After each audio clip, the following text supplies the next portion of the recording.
Hi guys, welcome to revision time. आज है 3 जून 2025। चलिए आज के करंट अफेयर्स हम स्टार्ट करते हैं। अगर आप सभी को ये वीडियो हेल्पफुल लगे तो इसे लाइक ज़रूर कर दीजिएगा और इस तरीके की कम टाइम की करंट अफेयर्स की वीडियो के लिए चैनल को भी ज़रूर सब्सक्राइब कर लीजिए। तो चलिए स्टार्ट करते हैं आज के सारे करंट अफेयर्स के क्वेश्चंस, मगर उससे पहले जान लेते हैं 2 जून को पूछे गए क्वेश्चन का सही आंसर क्या है। नीति आयोग के वर्तमान CEO कौन है? Option A Amit Shah, option B Arvind Panagariya, option C Bharat के PM, option D BVR Subrahmanyam. इसका सही आंसर है option D BVR Subramaniam. NITI Aayog के वर्तमान CEO का नाम है BVR सुब्रमण्यम। चलिए अब आज के सारे करंट अफेयर्स के क्वेश्चन हम स्टार्ट करते हैं। क्वेश्चन नंबर 1, किस राज्य की पेट फूड कंपनी ड्रूल्स इस वर्ष की चौथी यूनिकॉर्न कंपनी बनी? इसका आंसर है कर्नाटक। बेंगलुरु की पेट फूड कंपनी ड्रूल्स इस साल भारत की चौथी यूनिकॉर्न कंपनी बन गई है। यह मुकाम तब हासिल हुआ जब स्विट्जरलैंड की मशहूर कंपनी नेस्ले ने ड्रूल्स में अल्पांश हिस्सेदारी खरीद ली।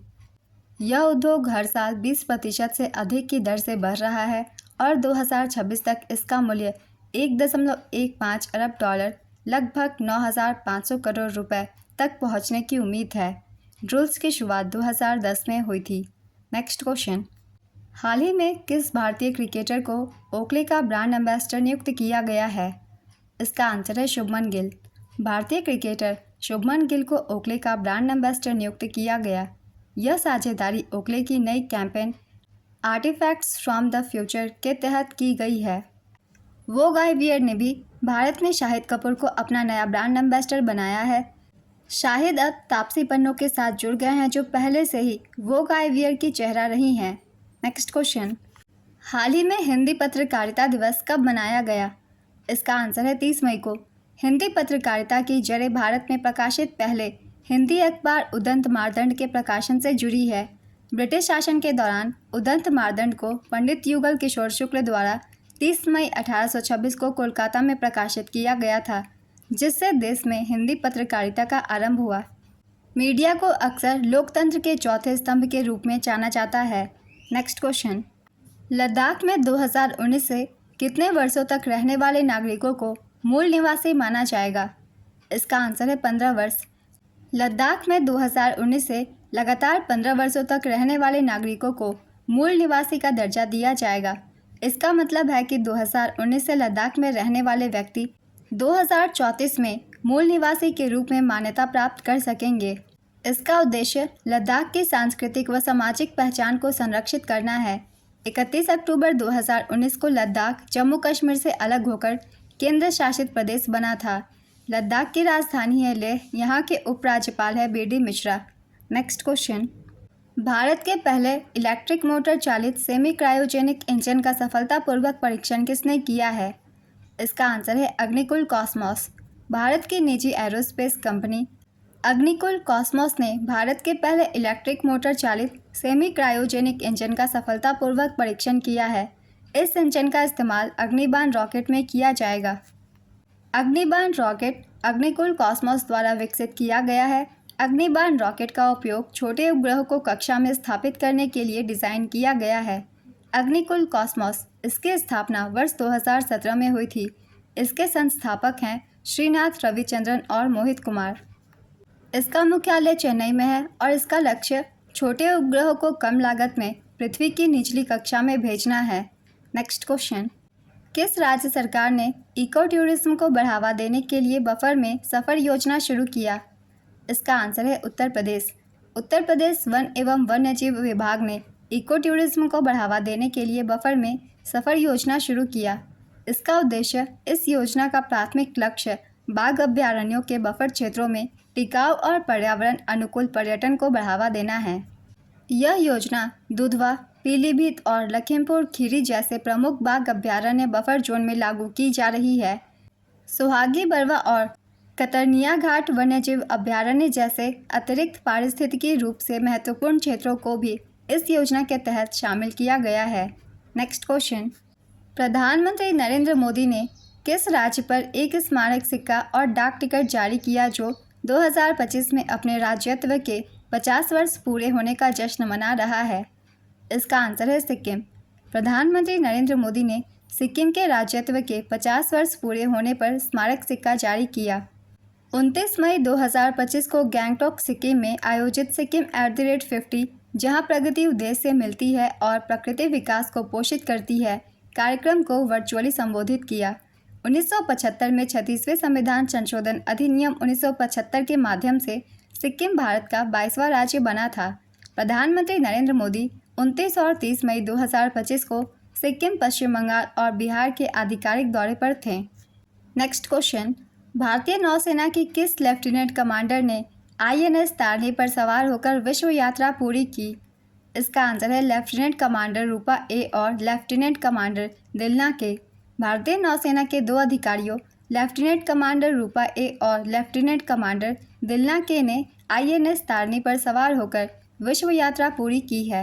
इस मिशन का नाम है मिशन नाविका सागर परिक्रमा। इसका आरंभ 2 अक्टूबर 2024 को naval ocean selling note Goa से किया गया था। फ्लैग इन समारोह 29 मई 2025 को मोरमुगांव पोर्ट गोवा में आयोजित किया गया। इसकी समयावधि थी 8 महीने। कुल दूरी इन्होंने 25,400 नॉटिकल मील पूरी की।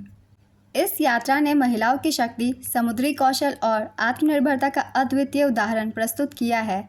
नेक्स्ट क्वेश्चन, टाटा एयरबस ने किस राज्य में भारत की पहली निजी हेलीकॉप्टर असेंबली लाइन स्थापित करने की घोषणा की?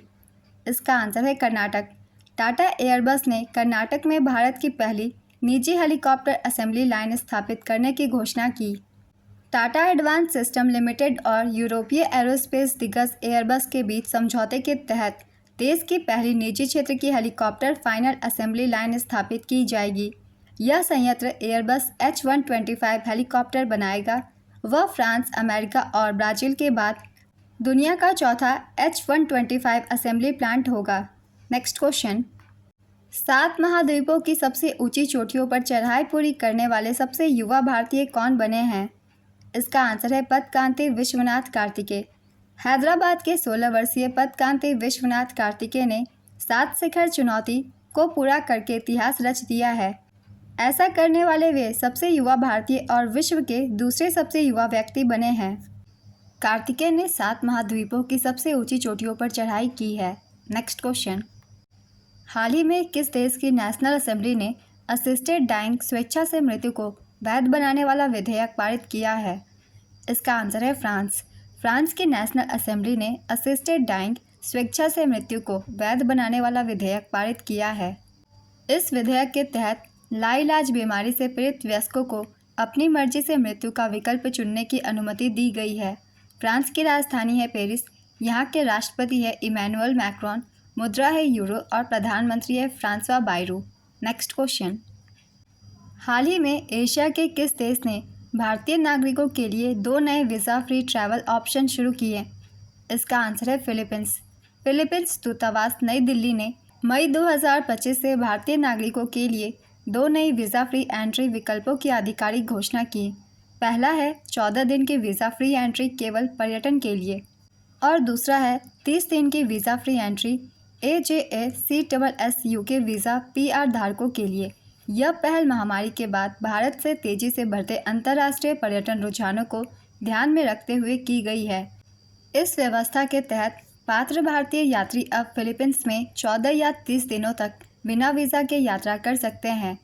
AJACSS UK कंट्रीज़ के पूरे नाम है Australia, Japan, America, Canada, Schengen देश, सिंगापुर और यूनाइटेड किंगडम।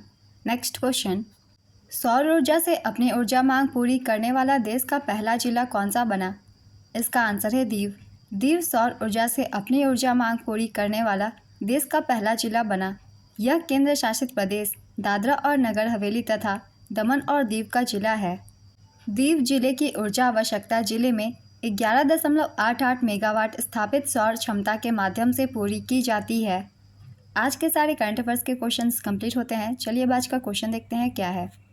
किस संविधान संशोधन के तहत सिक्किम को भारत का 22वां राज्य बनाया गया? ऑप्शन ए 34वें संविधान संशोधन, ऑप्शन बी 35वें संविधान संशोधन, ऑप्शन सी 36वें संविधान संशोधन, ऑप्शन डी 37वें संविधान संशोधन। अपना आंसर गेस कीजिए या फिर कमेंट बॉक्स में दीजिए। अगर आप सभी को ये वीडियो हेल्पफुल लग रही हो तो इसे लाइक ज़रूर कर दीजिएगा और साथ ही चैनल को भी ज़रूर सब्सक्राइब कर लीजिए। आप अपने बहुत कम समय में डेली करंट अफेयर्स कंप्लीट कर सकते हैं और साथ ही नोटिफिकेशन के लिए बेल आइकन भी ज़रूर प्रेस कर लीजिएगा तो फिर मिलते हैं अगली वीडियो के साथ। आप सभी को थैंक यू।